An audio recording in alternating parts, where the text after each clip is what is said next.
I am so excited to be joined by Bryan Bindman of Bindman Art. He is an artist from Orlando, Florida, and I am so excited. We're going to dive into his art, his passion, his story. Bryan Bindman, thank you for joining me. Stop. I'm already blushing on this side. So let's dive into you and your story. Tell us a little bit about your art and when you discovered the love of art for the first time. I discovered like a lot of artists, just I started drawing at a very young age. And whether it was like my own thing or one of the things I would get this video game magazine when I got into video games, and I would just draw every single character. And this was the time when like everybody was getting a video game. They had like Battle Toads and Teenage Mutant Ninja Turtles, and I would draw those characters. I would form my own characters, kind of like inspired by those. And it just kind of rolled from there. And I never really thought of it as something I could do professionally until I got into like out of college few years after that, and like I'm just working multiple jobs, and people started asking, "It's like, you draw?" I was like, "Yeah." And they're like, "Can you do this? Can you paint me this?" And I started doing, I would do a commission for somebody, and then somebody else would ask me, and then multiple people were just approaching me to do stuff for them. And I was just like, wow, I can take this thing that I've always done for a while and it makes people happy, and I can make a somewhat of a living off of it. So that's, it's just gone on from there. I've been professionally, I've been calling myself an artist for over like 13 years now, but like I've always been a drawer, as you might say. That's amazing. So you started to draw things from things that you were seeing. When did Yeah, that take off into redesigning your own pieces like for Disney parks? I think it was, well, I've always loved Disney. I've always been Sure. inspired by it. Like if I could go back and look at the piles of sketches, there were probably Disney characters in there. I grew up in Massachusetts, Wow. so I was privileged in the fact that my family worked, and my mother in particularly would go down to Florida for work, and oftentimes she would bring me and my dad in tow, and we'd go to the parks and she'd join up for like a day or two here, or we'd go off on our own. So I was going to the parks at a very early age, and like every few years we were going down, and I would come back and I would talk about it. I watched Disney Channel when they had the free summers and whatnot, and uh, I was hooked on all that. The Rocketeer, Dick Tracy, all that was part of my childhood. So it's always been an impact and stuff. And it just, I don't know when I started focusing on it specifically, like, but the theme parks have always been like a huge inspiration. I live in Orlando, they're constantly around. And growing up, I was always in love with certain things. So it's like I draw what I love. And you'll probably see behind me, I have this 20,000 Leagues piece. That's one of my favorite Disney attractions of all time. And so Harper Goff's Nautilus design, and just so it's always made an impact on me. There's something about the fantasy, the whimsy, also like the little chintzy nature of some of the older school dark rides. They were made out of like cardboard, and like if you go on Small World, there's still like you can see it's glitter and cutouts, and there's this homemade charm to it. And so it's always just an inspiration to like look at that and be like, that's me, I can create that, you know. So describe your process of creating a new piece. Like, how do you find inspiration and go, okay, I'm going to create a piece out of that, like your Nautilus piece there? How do That you I don't I don't even know. It depends on the day. I will tell you, a lot of us artists, we are either a drought for ideas and can't think of anything, or we just have too many. And so the process for me always starts with the simplest sketch, just a ragged, just some quick lines to get an idea of placement of things. And I'm the type of artist, when I do a rough draft, it's the worst. It looks just like scribbles, and I just need to get the idea out of my head. From there, it really depends. Sometimes I have the idea like right off the bat. I know what it's going to look like in my head already. Like I can see the color palette, I can see everything. Other times it's like I have an idea of placement of everything, but once I sit down, it's just I'm like, well, should I go with warm hues or cold hues or so it be torture. Like every different piece is a different story. This one, I just wanted to create something that encapsulated the fantasy land that I grew up with. And I wanted it to be from an angle you don't see. Every promo photo of the Nautilus is from the fantasy land side. And I was like, what if we look back and saw, and then you could see, I could cram in everything. You have the Mr. Toad facade, you have the 20,000 Leagues dock, you have, the Dumbo in its old location, and then, fireworks shooting off. I thought it'd be an interesting perspective to change the perspective and see it from that angle, because no one's really ever done that. It's either underwater fantastical, or it's straight on what you see in like promotional material. Right. So it's stuff. It's sometimes it's just little ideas you run with. I love that. And changing the perspective of something that we've already seen, but flipping it on its head and asking the questions of, what if we saw it from this other perspective? I think that's awesome. That's honestly that's like every artist's thing. We call it like what's my angle on this? Right. Everybody has done everything in pop culture. Let's be honest. Everything is a remake. Every song is a remake of something else or a cover of something else that's been done before. It was inspired by something.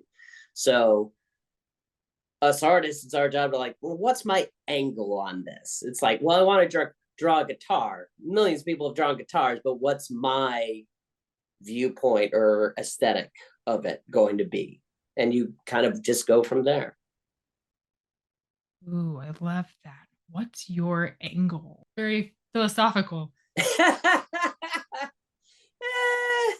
I kind of, maybe that's more of like what I will say, like what's my angle, what's my gimmick, what's my, everybody has a different terminology, but it's like what's my shtick in the comedy world? It's like what's your persona, that sort of thing. Right. Right. Is there a design or a series of designs that you wanted to do but just haven't started yet? I wouldn't say I haven't started yet. I've always been a big musical theater fan. Okay. And I've always drawn theater stuff, like theater shows. I've drawn caricatures and done commissions of different casts and whatnot. But I've always been a big proponent of live entertainment in any sort of form. And I've been doing this poster series where it's the sets of different Broadway musicals. I did one for Hadestown, which was hugely popular. I've done Beetlejuice the musical and Wicked, but I want to kind of keep doing that, especially for starting off with ones that I've personally seen, and then go from there and research other ones that people request. I've already had people asking me, it's like, are you going to do Little Shop? Are you going to do the Music Man? Are you gonna do this? Are you gonna do that? Are you gonna do Hamilton? I tell them like Hamilton kind of looks like Hadestown. It's like bare bones, pretty much a bare bones set. But yeah, that's kind of like what I'm toying with right now. But I don't know, when I go and sit down, sometimes I can go in 5 different directions. So That's a fun concept for a series, though I haven't seen much of that, but I can definitely see those who are fanatics that maybe have the playbill on display, or they have a piece, a picture of them with a set or something that represents the play. I can see them having a display, a piece that displays that. That's a fantastic idea. I personally like came across it too myself because I was looking for posters for some shows, and some shows they'll do like a tour poster and it will have the cast on it, but a lot of times you will go to see that show and it's completely different cast or someone's Right. been changed out. And my thought was always, well, you go to see a show, and a lot of times the touring or Broadway shows, they have one thing in common: the set is pretty similar, Right. and the set is oftentimes a character in it of itself. Absolutely. So if people like, they they look at that and they get those fond memories of like that show, like I do when I just look at my photos from before you do the playbill shot and the set in the background. People always take a picture of the set, you know. And so like if you don't remember the show itself, you'll remember that set because it's the first thing you see when you walk in, it's the first thing you see when you walk out. Yep. Absolutely. Thinking about the shows that I've seen, I definitely remember the set, and there's something special about being able to see the set before you see the show, that anticipation that there's something mysterious about it. And oftentimes the set pieces will move. So it's kind of a foreshadowing in your mind of what pieces will move and why does it move. You're always And looking at it, it's like, oh, that looks like a trap door right there. Someone could pop out. yeah, Oh watch wait, out. they came from someplace completely different. Oh my goodness, so Right. that's what So I love I about theater. It's all about surprises. That's right. So it was like with Hamilton, I had no idea that the center of the stage was it, that moved. It was this big thing for me. And so when I saw that there was something round on stage, I never pictured it actually turning like that and it being used so frequently during the performance. And I it's think different seeing it on like Disney Plus versus actually seeing it in person. Like, absolutely. so I had the experience with Hades Town as well because I don't want to spoil it for anyone who hasn't seen it, but they do use a turntable as well. But on Broadway, they have a little extra. They have a platform that moves up and down in the center to Mm. simulate people going down to Hades Town and coming back up. And on tour, they can't do that. So what they do is they built a elevator in the back of the stage. So whenever people have to leave and go down to Hades Town or come back up, they go into the elevator and the doors close. Mm, It's a clever way to sort of like solve that whole problem of touring versus Broadway. right. Oh, wow. That opens up a whole new can of worms of the touring versus the Broadway shows and how there's different. Wow, I never So thought of much that, but yeah. overlap in between theme park fandom, Broadway, and also pro wrestling, which is another one of my passions because they all have like a level of pageantry, a level of scenic design and elements, and they all have their own fandoms where it's like everybody has their favorite character or favorite player or favorite song and whatnot. And it's crazy because I've just gotten into the Broadway fandom and people will come up to me and they're like, oh, have you seen Sutton Foster and this? Like they were doing this show, and oh, I love Groban and Sweeney Todd, and just like everybody wants to just share that passion about it. I love that. Well, along that same thread, what is your favorite design in your collection that you've created? That's like picking a favorite child. You know that? Do you do that to all the artists Yep. you it's really tough. Like right now, like I do love this painting behind me. But yeah, your next it's usually like your next piece is like your favorite child until the next one comes along.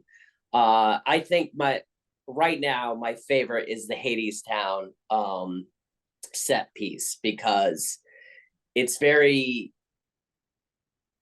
I want to say it's very it's I want don't want to say it's not art deco, but it's minimalist in Mm, its way. I got a lot of inspiration from like 60s cartoons where the design was always like the doors are always like off kilter and like not straight lines because I hate straight lines. And there's a bit of like there's a lot of jazz influence in it, which works because the show is all jazz based. Okay. Yeah. I know, so we haven't talked about theme parks in about like 10 minutes or so. That's okay. That's okay. We're talking about you. It's all right.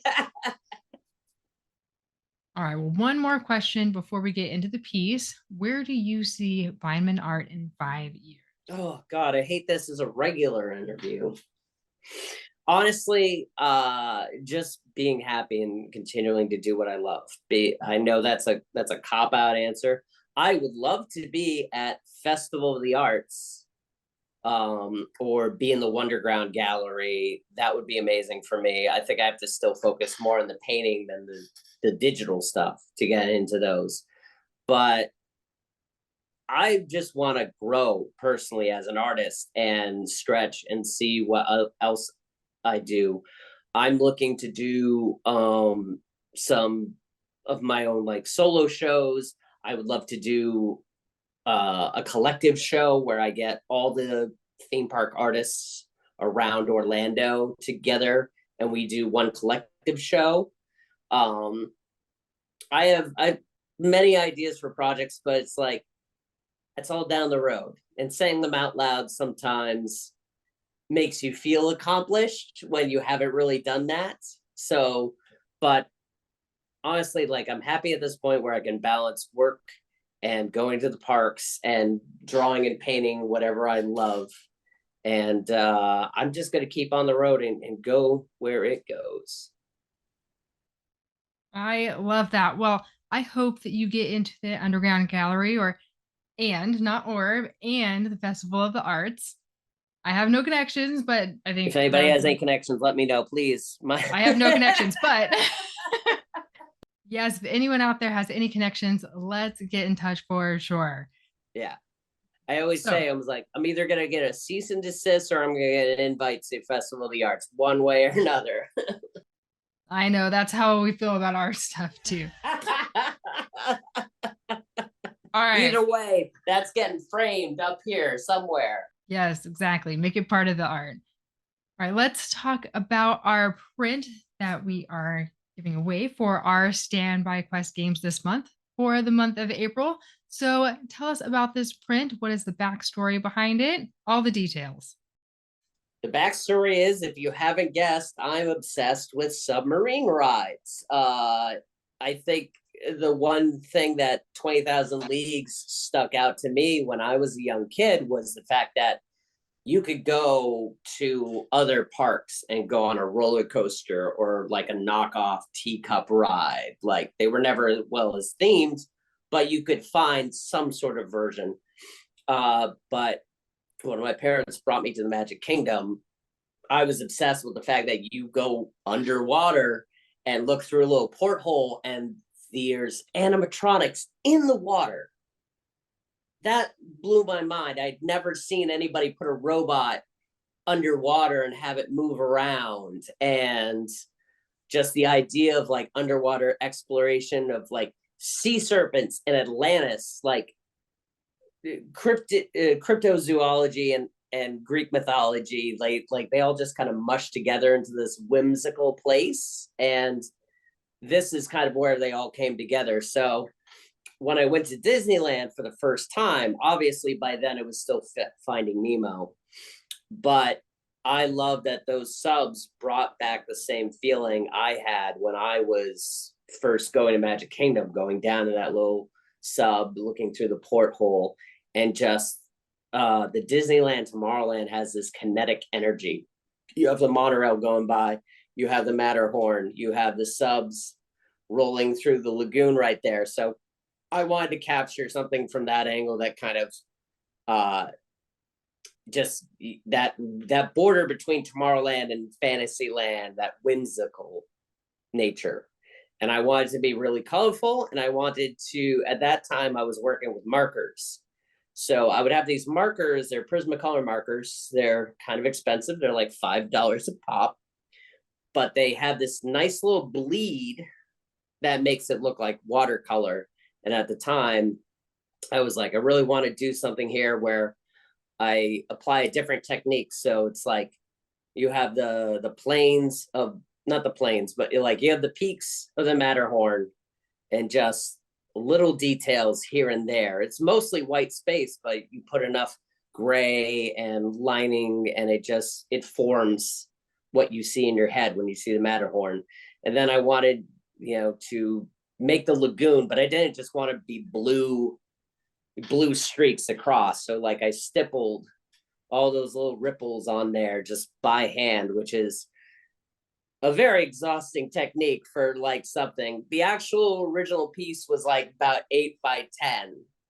And then it was shrunk down to 5 by 7 for some of those prints. But yeah, I love Disneyland's Tomorrowland, at least that section. I wish the rest of it got some more love sometime soon, hopefully in the future. But yeah, I honestly wish our Magic Kingdom had those little yellow subs still floating, or any sort of submarine floating through, because it's a beautiful sight, man.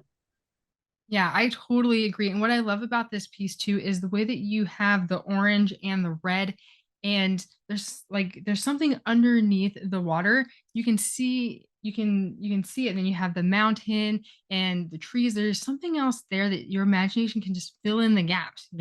Or even if you've never been on the ride, you're just seeing the sub for the first time or the Matterhorn, you can still your imagination can still take over in those spaces, and like what life forms are underneath the water, what's in the trees, what's happening in the mountains, waterfall coming down. It's a beautiful piece. It I'm is gonna hire absolutely. you to pitch my artwork because you just did like 10 times better than I could ever describe it.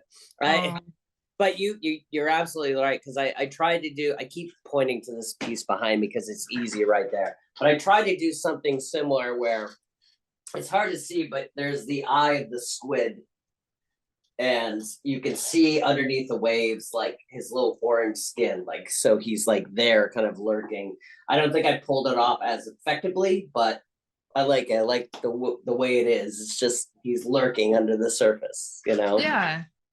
Well, with that piece in particular, there's something really mysterious about it. And like I said, your imagination takes over. Like, how big is the squid? And at first glance, I mean, I'm way over here and I didn't even notice it because I was looking at the fireworks. And It's really hard to, it's kind of hard to see if I can. oh, there you go. I see them now. Okay, so let's talk about how you can win this amazing piece. Yes, this is our standby quest. It's super simple. For those of you who do not know about our standby quest games, each weekday we have a question at 7 o'clock Disneyland time, and it's a picture of an image found in line for a ride at a theme park. All you have to do is tell us what ride that image is from. If you are correct, you get 2 entries into the drawing and to win this print. And if you are incorrect, you still get 1 entry as a thank you for playing. And if you go over to Bindman Art on Instagram and Facebook, there is a post that just give them a follow and go to the post, and it has our logo in there, and it asks you a question. Answer that question, and you will get 5 bonus entries into the drawing. Super simple. So that's how you can enter to win this amazing 5 by 7 print of Matterhorn Mountains. And what is the name of this piece? I call it Tomorrowland, even though it's mostly it's a lot of Fantasyland, but I call it Tomorrowland. Fantastic. I love this. Okay, so you can't find this on his Etsy store. If you want this piece, you've got to play. Mhm. Simple as that. So thank you so much for Oh joining no, us. thank you so much. I appreciate it. It's been fun talking with you. Tell everyone where they can find you. You can find me. I'm most active on Instagram at Bindman Art. I do have a Facebook page. And I'm also on Twitter if you want to listen to my ramblings. It's B Bindman on yes, it's still Twitter too. It's Twitter, and I'm calling it Twitter. All right. Oh, you and everyone else. I don't know anyone who calls it X. It's always formerly called Twitter or X, also known as Twitter. I used to do these art drops, and I would write on the back Bindman Art, and I'd make like hastily little logos of each one, and I had to draw the bird and a square that said X just in case. I'm like, oh, whatever, So they'll Right. find me. They'll find you. Do you have any events that you're going to be at next? I don't have right now. I don't have any. I have a couple of just keep up with my socials. Stuff pops up from time to time, but yeah. All I was right. supposed to be at WonderCon this year, but I had to cancel due to some scheduling conflicts. But I'm always around. If you're ever in Orlando, pop by at MegaCon. But yeah, I'm usually doing like little local shows here and there, and I'm always advertising on my Instagram for the most part. So yeah. Fantastic. We will see you there. And until next time, we'll see you somewhere in the park.